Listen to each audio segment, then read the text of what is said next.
नमस्कार, मैं शिव कुमार यादव, शिवडीपी लर्निंग पर आपका स्वागत है। क्लास 10 बेसिक साइंस में आज हम लोग तत्वों के इलेक्ट्रॉनिक विन्यास को जानेंगे। पिछले क्लास में हम लोग तत्वों के इलेक्ट्रॉनिक विन्यास करने के नियम को समझे थे, जो कि बोरबरी का नियम था, जिसमें 5 बातें बताई गई थी। मुझे उम्मीद है कि आपको पांचों बातें जरूर याद होंगी। ठीक है, हम हाई स्कूल साइंस को पढ़ने के लिए 40 तक के एलिमेंट्स नेम 40 तक के जो तत्व हैं उनके इलेक्ट्रॉनिक विन्यास को भली भांति जानना सीखेंगे, ताकि हमें हाई स्कूल की केमिस्ट्री पढ़ने में बहुत ज़्यादा दिक्कतों का सामना ना करना पड़े। बाकी जो चीज़ें होंगी वो एज ए चैप्टर हम आपको बताएंगे।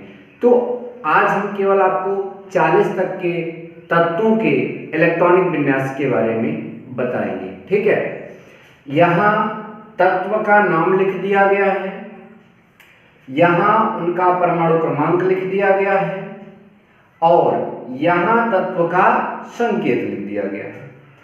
यहाँ तत्व का इलेक्ट्रॉनिक विन्यास अभी हम आपको करके समझाएंगे। अब ये एलिमेंट्स नेम कुछ बच्चों को सीरियल से याद भी नहीं होंगे, वो परेशान होंगे कि हम एलिमेंट्स नेम कैसे याद करें। तो कोई बात नहीं, हमने इसी हाई स्कूल बेसिक साइंस जो बेसिक साइंस फॉर क्लास 10 का प्लेलिस्ट है उसमें जाकर देखें तो हमने 100 तक के एलिमेंट्स नेम आप सभी को याद कराए हैं। ठीक है, तो चलिए अब हम इनका इलेक्ट्रॉनिक विन्यास करते हैं। इलेक्ट्रॉनिक विन्यास करने से पहले हमें एक बात हमेशा याद रखनी होगी कि परमाणु क्रमांक, ध्यान दें, परमाणु क्रमांक बराबर इलेक्ट्रॉनों की संख्या। हमने यहां पर क्या लिखा? परमाणु क्रमांक बराबर इलेक्ट्रॉनों की संख्या। जी हाँ, अगर आपको किसी भी एलिमेंट का इलेक्ट्रॉनिक विन्यास करना है तो आपको यह जरूर पता होना चाहिए कि तत्व का जो परमाणु क्रमांक होता है वो उसके इलेक्ट्रॉनों की संख्या के बराबर होता है। अर्थात यदि किसी तत्व का परमाणु क्रमांक 15 है, इसका मतलब उसमें कितने इलेक्ट्रॉन हैं? 15 इलेक्ट्रॉन हैं। ये जानकारी आपको रहेगी तो आप इलेक्ट्रॉनिक विन्यास बड़े आराम से कर सकते हैं। ठीक है, ध्यान दीजिएगा। अब पहला जो तत्व है हाइड्रोजन, इसमें कितने इलेक्ट्रॉन हैं? मात्र 1। तो इसका इलेक्ट्रॉनिक विन्यास क्या होगा? 1। मतलब इसका इलेक्ट्रॉन 1 ही है तो सिर्फ 1 इलेक्ट्रॉन ऐसे लिख दीजिए, अभी सारी बातें क्लियर होंगी। हीलियम का परमाणु क्रमांक 2 है, इसका इलेक्ट्रॉनिक विन्यास 2। तो कुछ बच्चे सोच रहे होंगे कि लिथियम का परमाणु क्रमांक 3 है तो लिथियम का इलेक्ट्रॉनिक विन्यास 3 होगा। नहीं, हमने बोरबरी के नियम में बताया था कि परमाणु के प्रथम कोश में अधिक से अधिक कितने इलेक्ट्रॉन रह सकते हैं? तो किस नियम के अनुसार? एक उन्होंने नियम बताया था 2n² के नियम। ठीक है, n क्या है? कोश की संख्या। तो कोश n की जगह 1 रखोगे तो 1 का स्क्वायर 1, फिर 1 का गुणा 2 में करोगे तो 2 आ जाएगा। ठीक है, तो इसका मतलब कि प्रथम कोश में सिर्फ 2 इलेक्ट्रॉन रहेंगे, बाकी अगर 2 से अधिक आ रहे हैं तो वो दूसरे कोश में प्रवेश करेंगे। जैसे लिथियम में 3 इलेक्ट्रॉन है तो पहले कोश में 2 इलेक्ट्रॉन रखा जाएगा और बाकी जो 1 बच रहा है वो अगले कोश में भरा जाएगा। ठीक है, फिर उसके बाद बेरिलियम में 4 इलेक्ट्रॉन है तो पहले में 2 और दूसरे में 2। बोरान में 5 इलेक्ट्रॉन है तो पहले में 2 और दूसरे में 3। कार्बन में 6 इलेक्ट्रॉन है तो पहले में 2 और दूसरे में 4। इसमें 7 इलेक्ट्रॉन है तो पहले में 2 और दूसरे में 5। इसमें 8 इलेक्ट्रॉन है ऑक्सीजन में तो पहले में 2 और दूसरे में 6। फ्लोरीन में 9 इलेक्ट्रॉन है तो पहले में 2 और दूसरे में 7 हो जाएगा। ठीक है, नियान में 10 इलेक्ट्रॉन है तो पहले में 2 और दूसरे में 8 इलेक्ट्रॉन हो जाएगा। ठीक है, बोरबरी के नियम में 2 बातें और हम आपको समझा रहे हैं। उसमें बताया गया था किसी कोश में अगर 8 इलेक्ट्रॉन हो जाए तो इलेक्ट्रॉन अगले कोश में भरना प्रारंभ कर जाता है। ठीक है, तो यहां तो 8 इलेक्ट्रॉन हो गया, मतलब अगला वाला जो एलिमेंट आएगा तो उसके प्रथम कोश में 2 और दूसरे कोश में 8। और नियम के अनुसार इसमें 8 से ज्यादा नहीं रखेंगे, वो इलेक्ट्रॉन कहाँ जाएगा, अगले वाले कोष में भरना प्रारंभ हो जाएगा। ठीक है ना, ये बात हो गई। दूसरे एक और नियम था 2n स्क्वायर वाला। अगर n का मतलब कोष की संख्या, अगर दूसरा कोष है तो n की जगह 2 रख दो, 2 रखोगे तो 2 का स्क्वायर 4 और 4 दूना 8। मतलब यह भी बता रहा है कि दूसरे कोष में तो केवल 8 ही इलेक्ट्रॉन रह सकते हैं। बाकी और आने वाले एलिमेंट्स में देखेंगे किसी भी कोष के बाह्यतम कोष में जैसे ही, मतलब किसी परमाणु के बाह्यतम कोष में जैसे ही 8 इलेक्ट्रॉन होते हैं, इलेक्ट्रॉन अगली कक्षा में भरना फिलअप हो जाते हैं। ठीक है, तो इसका कुल मिलाकर 2,8 हुआ। सोडियम के लिए 2,8,1 हो जाएगा। ठीक है, ध्यान दीजिएगा। मैग्नीशियम के लिए 2,8,2 हो जाएगा। एल्युमिनियम के लिए 2,8,3 हो जाएगा। सिलिकॉन के लिए 2,8,4 हो जाएगा। फास्फोरस के लिए 2,8,5 हो जाएगा। सल्फर के लिए 2,8,6 हो जाएगा। क्लोरीन के लिए 2,8,7 हो जाएगा और आर्गन के लिए 2,8,8 हो जाएगा। तो इस तरह से आर्गन तक के तत्वों के इलेक्ट्रॉनिक विन्यास हमने आपको समझा दिए। आप इन्हें 1-2 बार अपने से करेंगे तो ये आपसे भी बनने लगेंगे। ठीक है, अब हम इसके आगे पोटेशियम से लेकर, चलिए अब पोटेशियम का इलेक्ट्रॉनिक विन्यास करते हैं। पोटेशियम का इलेक्ट्रॉनिक विन्यास करने से पहले थोड़ा आर्गन का इलेक्ट्रॉनिक विन्यास देखते हैं। क्या था, 2,8,8। इसके पहले आर्गन आता है, उसमें 18 इलेक्ट्रॉन है। अब पोटेशियम में कितने इलेक्ट्रॉन होंगे, उसके परमाणु क्रमांक के बराबर 19 इलेक्ट्रॉन। हमने रूल बताया है बोरबरी में कि जैसे ही बाह्य कोश में 8 इलेक्ट्रॉन भर जाए, इलेक्ट्रॉन उससे अगली वाली कक्षा में भरना प्रारंभ हो जाएगा। तो पोटेशियम का इलेक्ट्रॉनिक विन्यास क्या होगा, 2,8, यहाँ तीसरी कक्षा में 8 इलेक्ट्रॉन हो गया। अब जो एक बच रहा है वो अगले वाली कक्षा में चला जाएगा। ये होगा पोटेशियम का इलेक्ट्रॉनिक विन्यास। इसके बाद पोटेशियम का इलेक्ट्रॉनिक विन्यास करने के बाद कैल्शियम का 2,8,8,2। अब देखिए बाह्यतम कोश में कितना इलेक्ट्रॉन आ गया है, 2।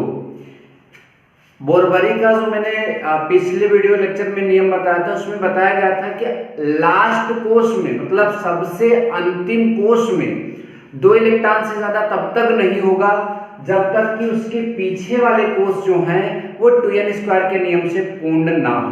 जैसे 2n स्क्वायर का नियम जो कहता है, अगर यहाँ तीसरे कोश के लिए अगर हम देखें तो यहाँ 3 रखोगे तो 3 का स्क्वायर कितना हो जाएगा, 9, और 9 दूना कितना होता है, 18।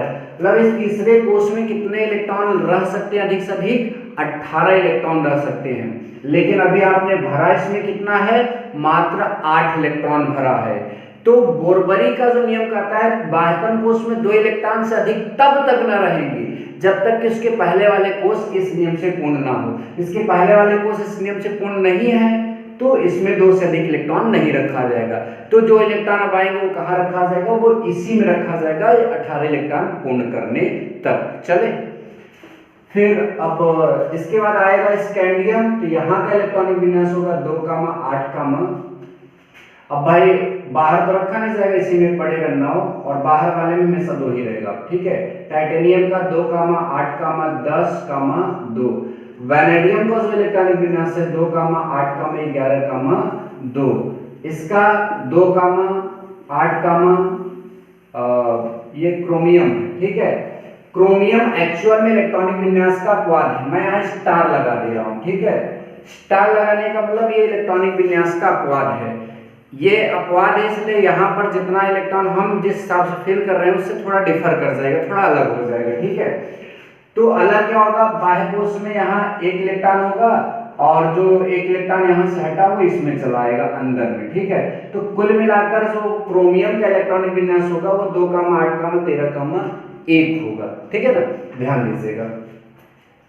उसके बाद मैग्नीज का जो इलेक्ट्रॉनिक विन्यास है 2,8। अब देखिए मैग्नीज तो अपवाद है नहीं, जब मैग्नीज अपवाद नहीं है तो इसका मतलब यहाँ 11 के बाद 12 आता है और फिर यहाँ 13 आता है। तो यहाँ 13, 2, वहाँ 2 तो रहेगा, उसमें 2 से अधिक तब तक काम क्यों कर दिए, क्योंकि वो अपवाद है। उसमें 2 से अधिक तब तक हम नहीं रखेंगे जब तक कि अंदर वाली कोश पूर्ण ना हो, तभी इसको पूर्ण करना है 18 इलेक्ट्रॉन तक। तीसरे कोश में 18 इलेक्ट्रॉन होता है, आप पिछला वीडियो लेक्चर देखकर समझ लीजिए। ठीक है, इसका 2,8, 14, 2। इसका 2,8, 15,2, इसका 2,8, 16,2। कॉपर भी इलेक्ट्रॉनिक विन्यास का अपवाद है। अगर यह भी इलेक्ट्रॉनिक विन्यास का अपवाद है तो यहाँ 17 तो वैसे आता रियल में, लेकिन अपवाद होने के कारण इसमें उसका एक इलेक्ट्रॉन इसमें आ जाएगा। ठीक है, 2,8, 18, 1 हो जाएगा। इसका इलेक्ट्रॉनिक विन्यास 2,8, 18, 2। इसका तो रियल रहेगा ना यहाँ, वैसे अगर अपवाद ना होता तो ये 17 होता, फिर ये 18 होता, इसका ही हो जाएगा। अब देखिए यहां जिंक तक हमने देखा कि इसमें जो 18 इलेक्ट्रॉन होने चाहिए थे वो फिल हो गए। अब इसमें तो पूरा फिल हो गया, तो अब नियम के अनुसार आप इसमें 2 से अधिक इलेक्ट्रॉन रख सकते हैं। नियम 5वां नियम ये बोला था कि 2 से अधिक इलेक्ट्रॉन तब तक नहीं रखेंगे जब तक कि अंदर वाली कोष 2n² के नियम से पूर्ण ना हो। अब अंदर वाली सभी कोषें 2n² के नियम से पूर्ण है। 2n² के नियम से पहले कोष में अधिक से अधिक कितने इलेक्ट्रॉन 2 रखे गए हैं, दूसरे कोष में 8 रखे गए हैं, तीसरे में 18 होते हैं रखे गए हैं। ठीक है, तो अब इस बाहर वाले कोष में हम 2 से अधिक इलेक्ट्रॉन कर सकते हैं। चलिए आगे चलते हैं। गैलियम का 2,8, 18, 3 अब तो अधिक हो जाएगा। ठीक है, फिर 2,8, 18, 4, इसका 2,8, 18, 5। सेलेनियम का 2,8, 18, 6।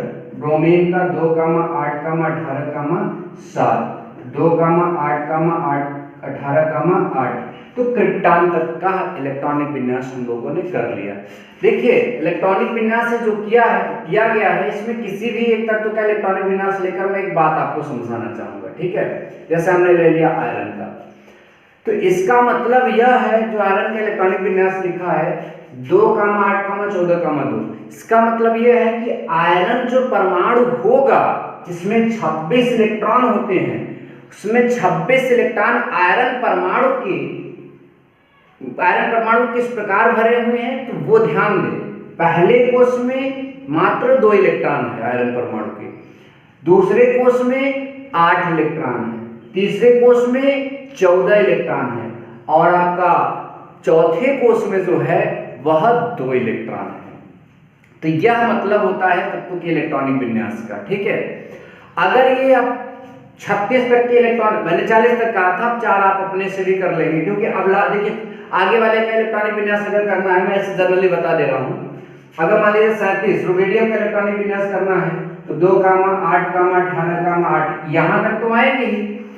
अब वैसे चौथे कोष में 2n² के नियम से 32 इलेक्ट्रॉन होने चाहिए, तो आप सोच रहे हैं कि 9 से लेकर 9 ऐसे गिनते गिनते 32 तक चले जाएंगे। नहीं, एक नियम बीच में भी था, बाह्य कोष में 8 इलेक्ट्रॉन होने के बाद इलेक्ट्रॉन अगली कक्षा में भरना प्रारंभ हो जाते हैं। तो 8 इलेक्ट्रॉन हो गया, इलेक्ट्रॉन अगली कक्षा में भर दीजिए। ठीक है, रुबिडियम के लिए।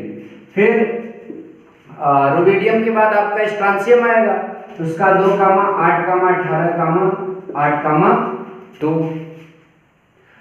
अब फिर वही, अब उसमें 2 से अधिक इलेक्ट्रॉन कब तक नहीं रखे जाएंगे जब तक कि अंदर वाला कोष जो है वो 2n² के नियम से पूर्ण ना हो। ठीक है, तो इस तरह से आप आगे करते जाएंगे और आपको यह समझ में आ जाएगा। आज की क्लास के लिए बस इतना ही। Thank you so much.